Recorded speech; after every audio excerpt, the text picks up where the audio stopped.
We're talking now with, of course, Jim Zecca. Tell the people what you're running for and where your district is. Hi, Richard. I'm Jim Zecca. I live in South Utica on Edgewood Road, and the district is a newly district that the legislators had done after the census. As you know, we had redistricting done nationally on state level, but we're also required to do it on a local level. Unfortunately, they really screwed up our district in South Utica and chopped us up. It's the 19th legislative district that we're in, but they took two of our sections of our district and placed it in New Hartford and Clinton, believe it or not. Yeah, that's unbelievable. It is unbelievable, and which the one that's furthest away is the district that's over by Shenatries along French Road. All those streets are now in Chad Davis's district, which is Clinton, New Hartford. It has some of French Road, and then those streets where all the Wanko side is? streets off of, yes. Wow. Yeah, and then even on the other side, going into South Utica.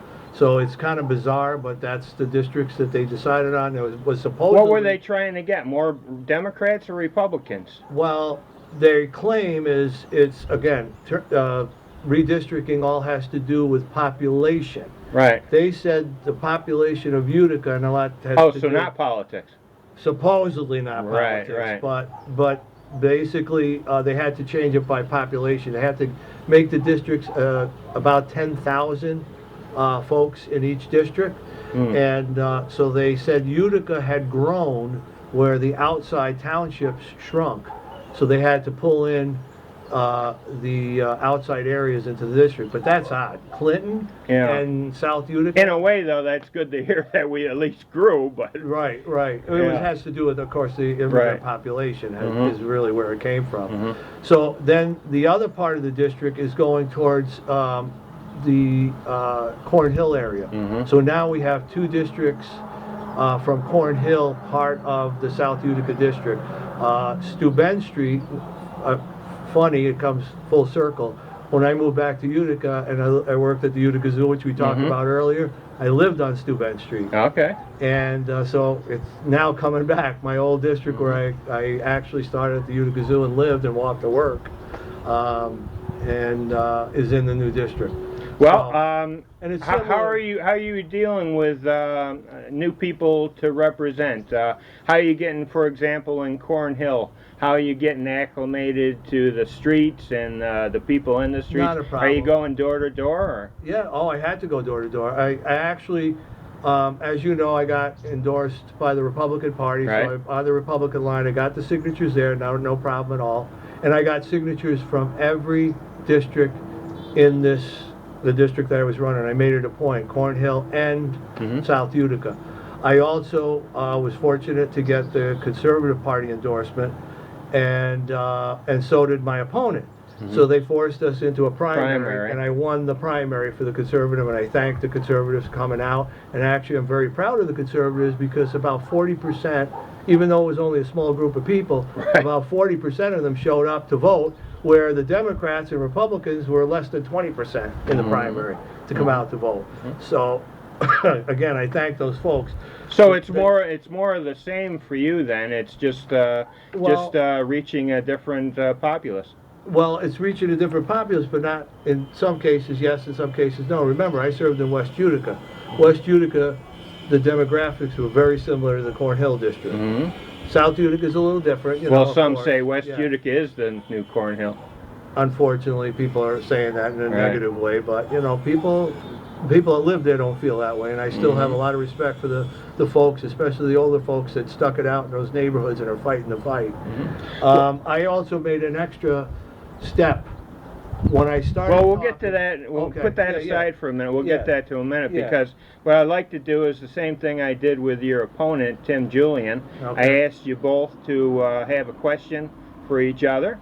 And so I'm going to read his question for you. Fair enough.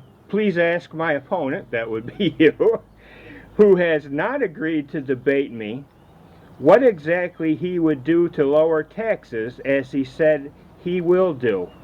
Okay, first of all, I don't know where he ever came up with I would never debate him, because I've said it a number of times. I said it to him personally. Okay. We were at the parade, the 4th of July parade. At the end of the parade, I saw him at the end of the parade, said, "Hello, Tim, and how you doing, and are you ready for the campaign?" And he said, "I want to debate you." And I said, "Anytime, and we're ready to go." I mean, now they're talking about it on the Talk of the Town. We were there today. And you had mentioned something about possibly doing a debate. I'd be glad to do it. So I'm ready to go, as Mr. Julian said, anytime, any place, and you're saying the same thing. Yeah, I have no problem with that. Okay. So what was the other part of the question again? About lowering taxes. How exactly would you lower taxes, as he said he will do? Okay, so Mr. I want Julian you to be specific. Okay, Mr. Julian made the promise in 2019 that he would cut taxes. He specifically said sales tax, and he specifically said he supports term limits. As minority leader, you're saying? Well, as a candidate when he first ran in 2019 on the Democrat line and the Independence Party line. Okay.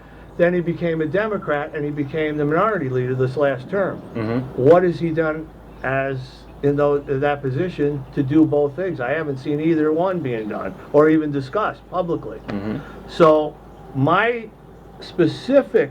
So where do you think you got the notion that you've been saying you're going to lower taxes? No, I am. It's in my brochure, but you got to read what I say. Jim pledges to work on giving all county taxpayers a cut in their property tax for the first time ever. The time is right, and Oneida County taxpayers deserve it after dealing with COVID and record high inflation. Okay. Now, I think everybody says, yeah, I want lower taxes. Right. But how do we get there? Well, here's one thought. Now, there's a lot of ways of thinking about this. Remember, I presented 30 or 29 budgets that I prepared in Madison County for my department. We did not use any taxpayer money to run my program. I had to run my program with user fees, as you know, and we actually... And just to refresh people's memories, Jim ran the solid waste department there at Madison County for about 30 years, and he was very progressive in terms of renewable energy and all kinds of green things. So Right. Go ahead, Jim. And again, we had a lot of public-private projects that the government wasn't paying for. We had Waste Management and Madison County joined together. We got a grant, of course, to help out as well. But they managed the facility for the county. We didn't have the county running that facility, the gas-to-energy facility. We then went one step further. They were taking the gas from the landfill, generating electricity, putting it into the power grid, and selling the power, and the county was making a portion of the revenue, along with the company that helped develop the project. Mr. Julian's question, and I want to know too, and I think people want to know, do you have anything specifically that says, yes, I will lower taxes by X amount, and this is how we're going to get there? Well, I don't have an X amount. Here's one thing that I would propose immediately. Okay. Every year, we get a significant revenue from the Oneida Indian Nation. And they all are bragging this year, they bragged earlier on, that this was a record year of revenue from the Oneida Indian Nation. I think it was $20 million. Okay? They budget when you prepare the budget ahead of time, the year before, you budget a certain amount of revenue, and you have all these categories in your budget. So there had to be a category in the budget saying that we're expecting $15 million in revenue from the Oneida Indian Nation. Okay? So they get the 15 million, but all of a sudden they're saying, well, we made 20 million. 5 million is unaccounted for. Why isn't that 5 million being shared with the taxpayers?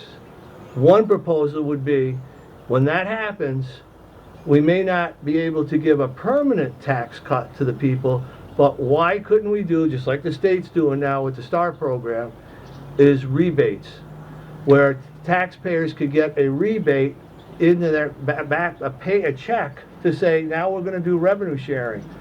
That money was not accounted for, and it shouldn't be going into the reserve fund, and that's what they're doing, or using it for other projects. Here's a question. I want to get to the scale say $5 million that you say is maybe money that they didn't account for that they may have. 1% tax increase. Okay, that's what I was going to ask. Is about, well, it was, I'm not sure exactly what it is now, but I'm saying in the range of maybe 450 to 500,000 is 1% up. Oh, is that all? Yeah. Oh. Yeah. Because Utica, it's what? 1% is 250, right, something like that. Right. Yeah.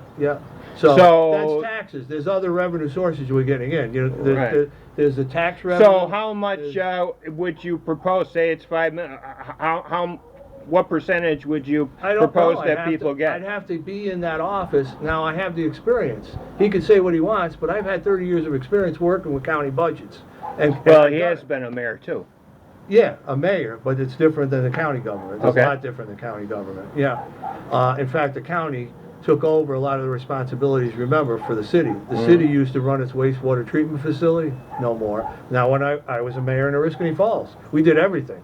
As a small mayor, I had to do it all for a short period of time, but I did it. We ran a wastewater treatment plant, we had the solid waste program, curbside collection. So I did it in a smaller scale, but I still did it all. We ran our own water facility or water plant and water system. So all right, I think we answered Mr. Julian. Yeah. So let's move on to, I know a very important part of your campaign is term limits. And as you know, I interviewed Mr. Julian yesterday. Right. And he said he's all aboard with term limits, and as a matter of fact, has even introduced legislation to make term limits a reality. But he says it has to get through the powers that be in Oneida County, and that's held up by Republicans. Okay, so what is he doing about it to get it beyond that? He has told people that he's should I say it? He's a minority leader, so he's a leader now. Well, as a leader, but it's a Republican legislature. I understand that, but this is a nonpartisan issue. Let's face it. Term limits. 80% of there was a study that went back. We talked about this. Jimmy Herchek, who's running with me in Rome as county legislator, has done some research, and he said there was a national poll that was done. About 80% of the public, Republicans, support term limits. 80%, about the same. 80% of the Democrats support term limit legislation, and the independents are even more. Yeah, but getting politicians to limit their terms is the trick. Right, it is a trick. I don't care what party they are. Right. It usually takes a crisis, and use Syracuse as an example.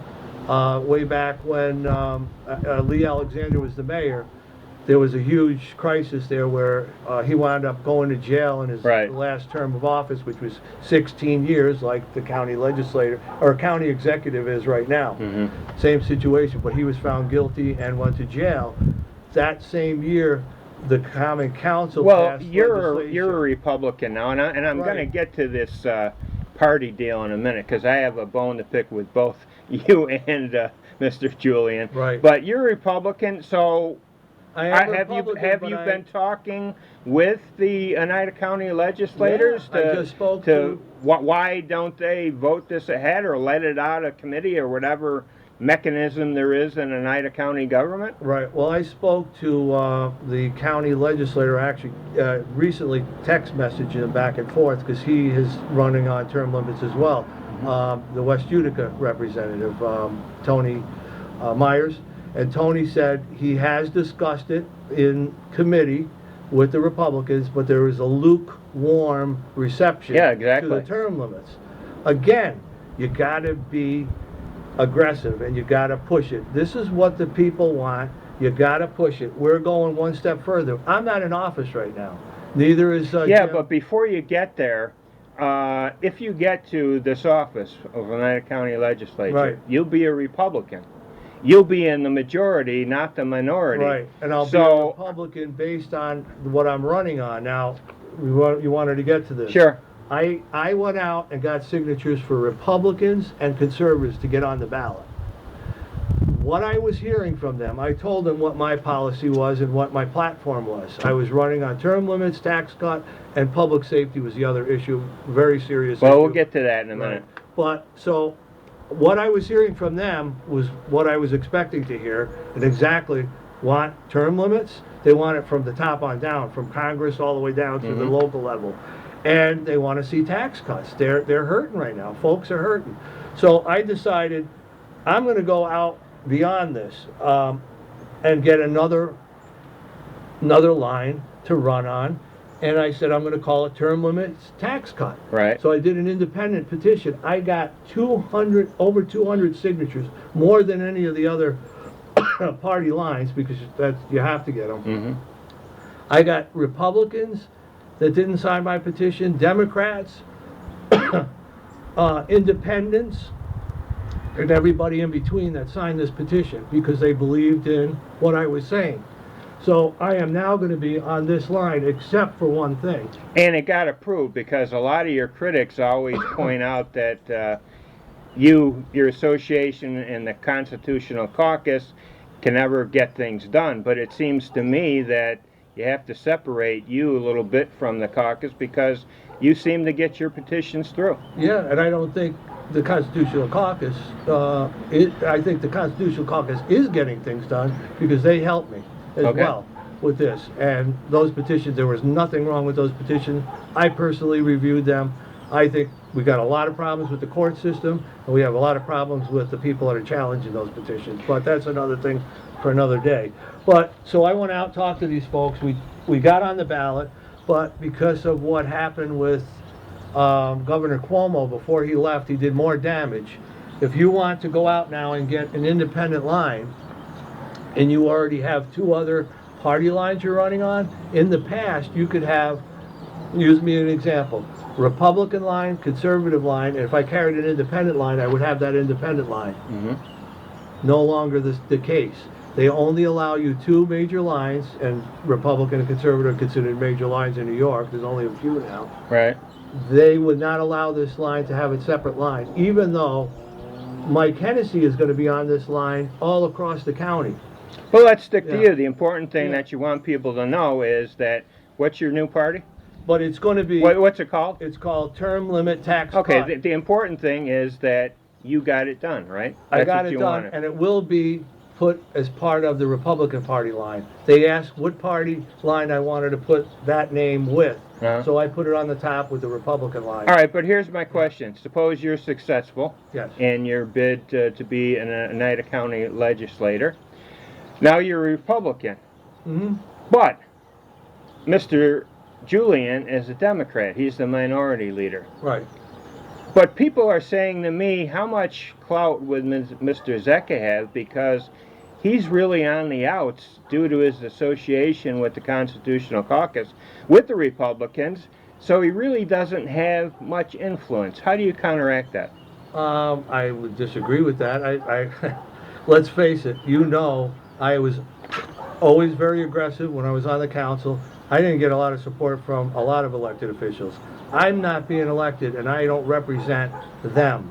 I represent the people of South Utica, West Utica, and when I was running as council at large, the entire city of Utica. And I fought like hell for everything I did, and I will continue to do so when it comes to issues that matter to people. I could care less about the political spectrum. But, for example, we just spoke about term limits. You would have to get your Republican colleagues on that legislature to vote for term limits. And if you're not on good terms with them, we're not waiting. We're not waiting for that, and that's why we're doing what we're doing. We all agreed it's time for term limits.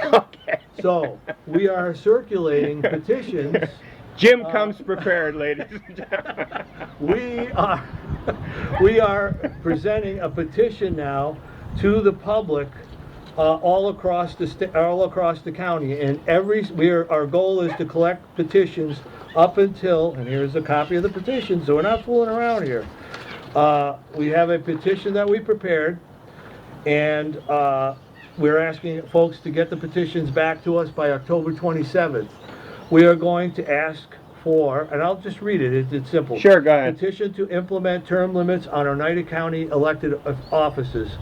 We, the undersigned residents of Oneida County, New York, call upon our Oneida County legislators and county executive, because the county executive has to sign the bill to move it forward to be on the ballot as a referendum item, to enact or place on the ballot via county-wide public referendum in the 2024 election. It's too late to put it on the ballot now. Okay. The ballots are going to be ready very shortly. Term limits for all elected positions within Oneida County government. We further support term limits for all persons elected to serve in any Oneida County office, and such terms shall be limited to serving no more than 2 consecutive terms in office for all 4-year positions, such as county executive, county controller, and 4 terms for 2-year elected positions like county legislators. Very similar to the city of Utica that we have right now. We didn't have a while ago because the legislators flipped that around on us. Right. City council, as we know, but it's back. And how did we do that? Public pressure. And well, but Jim, I can tell you from personal experience, I had over 600 signatures on a petition. I understand.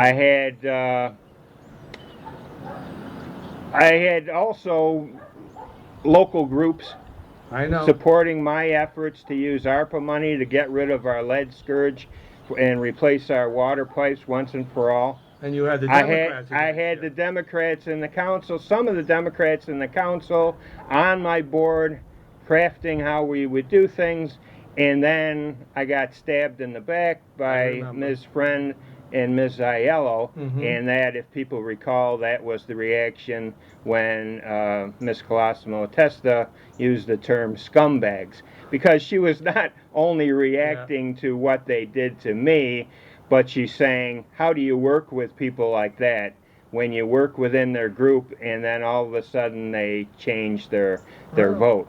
So it's very tough. So that is not something new to you. So how do you, because petitions, sometimes they work and sometimes they don't. Right, but you got to start somewhere. I guess. Talk is cheap. I mean, again, my opponent has said over and over again he's supporting term limits. That's great. You got to keep aggressively pursuing it. If one thing doesn't work, try something else. We feel that public pressure is the best thing. We're going to go out there, get folks to contact. We got a list for everybody that's carrying these petition packets and doing the manual petitions, to talk to people in their townships, find out who their county representative is, and start putting the pressure directly on those individual representatives in their own town. So I think what you're saying is you recognize that Mr. Julian is correct, that what he's trying to get through is going to hit a Republican roadblock. They're not really we don't know that. behind that. There's a roadblock. Well, he's in the legislature. We're going to test it. We're going to challenge every single county legislator and the county executive and present them with. Have you ever polled your fellow Republican legislators? No. Okay. Well, wouldn't that be a good thing to do, to see, to gauge, at this the temperature? Point, I really don't care about their temperature. I care about the temperature of the people. Like I said before, I was out there. I talked to the people in this district, and that's why I ran on that other third line. All right. Well, let's get to some issues now in the district. Probably the number one, I think you would probably agree, is people are worried about what's going to happen to St. Elizabeth's Hospital. A big very shortly, they'll be moving to one hospital that'll be vacant. People are worried, for example, will state Democrats see a nice empty building with a lot of rooms and say, well, that's a good migrant spot? So what would you like to see for that development at St. E's? Would you like to tear the whole thing down and put something there? And if something there, do you mean private homes? Do you mean condominiums? Do you mean assisted living facilities to go with the, because the nurses' college is still going to be there? Quite honestly, that a lot of people ask that question. There is a major concern, because whatever happens to that facility and that site is going to either positively affect South Utica or negatively affect South Utica in a very negative way. We are a huge contributor to the tax base in city of Utica and Oneida County in South Utica. If they destroy these communities in this neighborhood, these neighborhoods, and drop the property value, you're going to see a big problem in revenue for taxes. Well, not only that, but there's a cumulative effect, because once they open the professional offices, you look in our part of South Utica here on Genesee Street, a lot of those are doctor's offices. So now, are they going to be vacant houses as well? We don't know. That's going to be another issue. But what do you want to see for St. Louis? What would you like to see go up there? Everybody is saying what they want, the politicians. It's not about what we want. It's about what the people in those neighborhoods want. And that's what's important. Right now, and I'm really upset about this, and we heard this directly, everybody keeps talking about the Constitutional Caucus in a negative way. We're doing positive things with the Constitutional Caucus. We have great guest speakers. We had a neighborhood person from the South Utica District that came to our meeting and spoke about the development of the hospital and the agreement that they currently have with the hospital, and had for a long time. It's a legal document. And he also told us, and it's recorded, and we posted it on Facebook so anybody could listen to the discussion and the interview and the questions. But they are right now putting a plan together. It started in September this month, and it's supposed to conclude, I believe, in May of next year with their recommendations. Now, whose recommendations? The MVHS hospital, the County Economic Development Group, EDGE, and the City of Utica, and Oneida County in general. And that's where probably Tim Julian is talking about. Okay, there's something missing here. Where is the seat at the table for that neighborhood organization to be there to decide what is going to happen in that neighborhood, in that general neighborhood? But representatives from the Neighborhood Block Association should be there. And the mayor has made promises, the current mayor, that everything is going to be, that we're going to represent the people of South Utica. Wait a minute. How is the mayor going to make a promise when he's out of office in January? He can't make any promises. What we should be doing is asking the question of all three candidates that have a potential to be the next mayor. I think that has been asked. No, it should be asked is not what I've heard what the people think. What the people think, and getting the people at the table. Well, what have you done to get the feelings of the public? In other words, have you gone to Douglas Crescent when you've been getting petitioned and asking people and so on and so forth? Well, what kind of initial feelings do you think that they would want? People do not want public housing and... well, you mean Section 8 housing? Section 8, yeah, that's not going to go there. Well, again, you say that, but things happen all the time in the city. We know that. You even say the politicians, it comes down to money. The other concern, again, and I mentioned this, about a month ago at this meeting, they're putting the refugees down in New York City. Staten Island is an example. There was a Catholic school in the center of Staten Island in a residential neighborhood that was purchased, an old Catholic school that was closed, purchased by the city of New York and been vacant for 2 years. They put 300 of these folks in that neighborhood, just shoved them in there, and didn't ask any permission of the neighborhood. There are huge protests down there right now, and I'm afraid they're in a crisis mode down in New York City. The mayor's saying it over and over and over again. It's a matter of time where the politicians bend and give in, and it starts to come and affect us up here. We got to make sure that that does not happen in the city of Utica. That's not the place for them. It doesn't make any sense. In a way, it would make sense to them because it's a vacant facility. They already gave us funding. They're going to start threatening us that they're not going to give us funding anymore or whatever, the feds and the state representatives, and the pressure is going to be put on. Let's face it, MVHS is hurting for money. They want to unload these buildings as quickly as possible and get rid of the albatross because they need to spend and put all the money into the new facility and the garage and so forth. All right, so, Jim, I'm going to stop you there because in our remaining minutes, I'd like to get your idea of some of the other bigger issues in the district. We know that St. Elizabeth's is a big issue.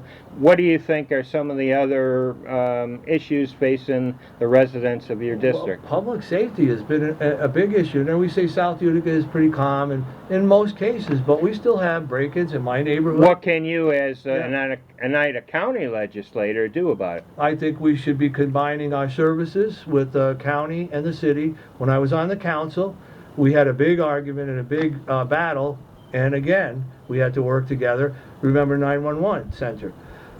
We still had multiple 911 centers around the county when I was on the council, and everybody was parochial. Oh no, we want to keep our own 911 center. Oh, it's not going to be efficient. Da, da, da, da. Well, we worked together with the Oneida County legislators. I worked with Mr. Flisnick, who was the chairman of the Public Safety Committee, I believe, for the county legislators. I was a Public Safety Committee chairman for the Common Council. And we jointly worked together, and I'll tell you, I had a lot of pushback from the police department, from the fire department as well, to not consolidate our 911 center with Oneida County. We pushed and pushed and pushed. It was the right thing to do. All the other surrounding counties were doing it, and we saved over $1 million in... So you support Oneida and Herkimer County getting together? No, just Oneida County to consolidate all of its 911 centers. New Hartford had its own, Utica had its own. No, I'm talking about now there's something floated that Herkimer and Oneida County want to combine their 911 centers. Do you favor that? I think it's a good idea. If it's going to save the taxpayers money and it's more efficient, like our 911 center was down at the main fire department. We had active firemen and policemen manning that center instead of being out in the field, especially police, and we were having a lot of problems back then. When that closed and consolidated, all of those folks were now out in the field doing the job that we So what other things would you recommend that the county could do to help public safety in the city? Would you recommend more sheriff's patrols? Would you recommend the county giving Utica money for better equipment or intelligence capabilities? What would you say that? Well, yeah, no, I think the county and the city should be definitely working together on... We are the largest municipality, and actually we were, it's not anymore, Syracuse is, but the 22nd Congressional District, we were the largest city in the district. Well, that may change next year. You never know what they're doing. We don't know what the hell's going to happen with that. We'll find out in probably November where we're going with all that. But still in all, we are the largest city in Oneida County in this region, really, other than Syracuse. And we need to have, we need a lot of attention. We're taking the burden. We are taking immigrants in, and we're taking them in an illegal manner, and we have been for years. But really, the burden has always been city of Utica. We in open arms, and that's fine, but it puts a burden on our school district, on our social services. So I think Utica does deserve to get additional funding to help with these services, because we're servicing the entire county, not just the city of Utica. Okay, my last question for you is going to be, I think another big issue, especially around this area of South Utica, is flooding with the Sequoia Creek. What can Oneida County do about flooding issues? Because one of the areas is the combination of Brookline and Sunnyside. Those two streets meet, but you look at the creek and there's rocks piled up 3 feet high that they never seem to take care of. Right. Well, I think it's not a city of Utica problem. It's not a town of New Hartford problem. It's a combination, and that's where the county has to take a leadership role. When I was in Madison County, again, as the director of solid waste, we partnered together with the Soil and Water Conservation District in Madison County and the county, and if you remember, a number of years ago, just like we had the problems here, Shenango Creek always flooded the village of Chittenango. It was a nightmare. That poor village was flooded, it seemed like, every other year. With the cooperation of all the parties, including the county and the Soil and Water Conservation District, they got grants to systematically get in and modify the Chittenango Creek, which was, remember, a trout stream, AAA trout stream. So they had to be very careful with the state. They worked it out with the state. Yeah, DEC, yeah. DEC. We worked together with them. They would take the debris from the creek that they were collecting, mostly woody waste and tree waste, which is what we have here too. They bring it to the landfill. We would process the wood waste and make mulch out of it, and then in the rest of the material we compost and make compost out of it and give it away to the public. And that went on for a 10-year period. You don't hear, when we hear the flooding around here, I haven't heard about flooding in Chittenango in years. Same thing when I was the mayor in Oriskany Falls. We had a lot of flooding problems in Oriskany Falls as well. We worked together with the Soil and Water Conservation District, and the county didn't do very much either back then, but we did work with the Soil and Water Conservation District. You got to know who to talk to and who to work with, and it can So be there, done. I guess what you're saying is you're relying on your past environmental experiences Right. to maybe do a little bit more to help Right, we could Uticans. work with the Solid Because Waste obviously Authority obviously the county's not doing enough. No, we should be cleaning out, right now, the creek. If you look down the creek now, there's all sorts of woody waste down through there. Right. There's all sorts of blockage. And every time there's flooding, it backs up. Mm-hmm. Just look down there now. You go on Genesee Street and look downstream. You could see all the growth in there. That should be worked out with the DEC and slowly but surely start removing all of that debris with their permission, because that is a trout stream too. I'm not Right. sure if it's a AAA trout stream or not, I but don't there know. are trout in Sequoia Creek. So, Well, Jim, I'm going to have to stop you there because we're out of time, but why don't you tell people how they can get more information? Well, again, I've been going door to door with the petitions, and I've been knocking on doors. I'm going to continue to do so. But I And mean, you'll do you see have me- social media? Yes, Or? I do have a Facebook page right now. It's Zecca for Utica, and you could go to my Facebook page. All the information's on there. I don't have a website, but I do have a Facebook page. Please go to Say it again. Zecca for Utica. Okay. And it's a Facebook page. And Well, all Jim information- Zecca, we always appreciate our interviews with you, and good luck. Thank you, Richard.